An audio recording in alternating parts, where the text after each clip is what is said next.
Danny Alvarez in Las Vegas with the undisputed lightweight champion of the world, Devin the Dream Haney. Champ, how you feeling? I feel great.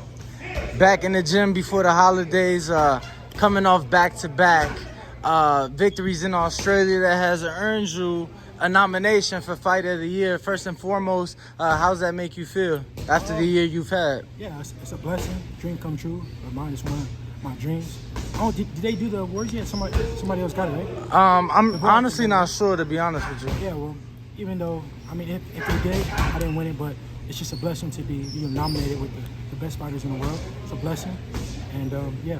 Your father got a double nomination, Right. manager and fight trainer of the year. Obviously, you being the work that he has put in, Yeah. How's that make you feel just as a son and as his fighter? I mean, it's such a blessing. Especially, I'm more happy for my dad than me, because just all the hard work that he's put in. He's getting recognized for it, and yeah, I mean, he got to win one of them, manager of the year, trainer of the year. He got to win. Be nominated for both. And for us to be nominated for 3 in total, it's just somebody got to get one. Right. Now, before we get into the nitty gritty, it's the holidays, end of the year. Which I think he deserved both, but no, definitely. I'm glad he was at least nominated because sometimes things get overlooked, and I know you've been vocal even early in the year. Yeah. Becoming undisputed yet not cracking that top 10 pound for pound. Obviously, that has since changed, but end of the year now, take us back on your year. This time last year, you were coming off the JoJo fight in hopes that it would be Kambosos next, and that it was 2 times this year. Take us back on this year, champ. Yeah, alhamdulillah. My career has changed from last year to this year. Last year around this time, I was an email champ. This time around, I'm undisputed. So it's just a blessing. I thank Allah for it, and it was a big year for me. Things just changed so much. I didn't see all this happening so fast. Even though I was prepared for it, but I just didn't. It wasn't looking too good around this time last year. The guy that a lot of people thought was gonna get that George fight was Lomachenko. Yeah. In the year last change, he's gone off to war, came back, got back in the ring. You were ringside October 29th for that showdown, Madison Square Garden. What were your thoughts on his return to the ring, first and foremost? Yeah, I mean, he came back, from war, so that was a lot to come from, and his performance wasn't the best performance, but he also fought a guy who not a lot of people really knew, or maybe he couldn't get up for him as much as he would have for one of the top guys, but at the same time, Ortiz put up a great fight. He fought a good fight. They sparred numerous times, I think. Yes. And so I think he kind of knew what to expect. He knew the look that Loma would give, and it showed. Yo, what'd you think? Lightweight? This ain't no lightweight. This is a heavyweight. Obviously, you back training, but what'd you make of not just the comment, but being, face to face with him and kind of being able to size him up a bit? Yeah. He was definitely a lot smaller than what I thought he was.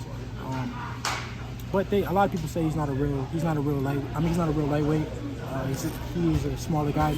The lightweight division is not really his class. Right. But he's also been winning at the weight, so you can't say that. Who's his first fight? Luke Campbell at 135? Damn, off the top, I believe so. No. It was the other guy he knocked out, top of the head. What's his name? What's the Crowler?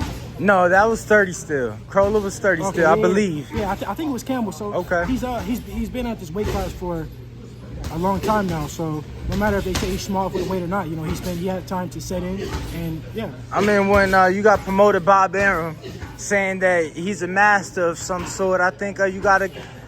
Obviously, he thinks highly of him. I'm sure you don't think that's the case. But I saw. He might be a master to Bob, but he's not a master to me. And at the end of the day, it is what it is. He's a fighter just like me. He's human just like me. I will show that he ain't no master. Well, I saw Bob did say that you guys had a good meeting earlier this week. How good was it, Devin? What can you tell us about that Lomachenko fight? Yeah, I mean, it's good. It was a good meeting. Yeah, Come on, champ, fight- because they trying to fuck with you. Like, at the end of the day, you undisputed. You done fought the last 2 years as a defending world champion. yeah. During Ramadan, like you've Yeah. held camp during Ramadan. The fight hasn't been during Ramadan. You've held camp during Ramadan. You know, you both fought in the month of October. Why couldn't this fight happen mid-March the latest before Ramadan kicked off? I mean, it is what it is, man. I'm willing to fight whenever, wherever. I said this numerous times. I mean, I should have the say and the power to you know, determine when I fight and where I fight. And all that. Me being a champion, me already, you know, taking, you know, the short end of the stick, going across the pond, or, you know, down under, not once but twice against his with all for his terms, even when I really didn't have to. But I mean, this is the sport of boxing, you know. These promoters and networks, they really have all to say, for real. As much as us fighters, you know, wish we did have to say. What can we do? I love to fight. No matter when it is, I'm gonna be victorious. Whether it's March, May, whenever, wherever, I'm gonna be ready. But you know, I would love to do it before Ramadan, so I can do Ramadan and, you know, stay on my deen and, you know, do everything that it takes to you know, prove to my God that I'm dedicated. But it is what it is. What can we do? So Allah is the perfect planner. So if it's His plan for me to fight in May, then I'll fight. If it is in May, I don't know that there was any rumors, but you know, I think we might have put it out there. You know, that the Middle East would be a phenomenal option. Yeah. Obviously, you're a great representation and a great leader in the Muslim community. Yeah. And I think that would be huge in the Middle East. I know you were out there on vacation recently. Has there been any talks? Is that a possibility to do that maybe in Abu Dhabi or Saudi or something like that? Yeah, no, it's 3 candidates to do it right now. Saudi Arabia, New York, MSG, or Vegas, T-Mobile Arena. So we're waiting. Family, don't forget to hit that like button. Subscribe to the YouTube channel. Help us get to that 1 million subscribers. We're on the road to 1 million. And obviously, we have other great content on our Patreon channel. So since this video is over, head on over to our Patreon and check out all the exclusive content, or right here on our YouTube members.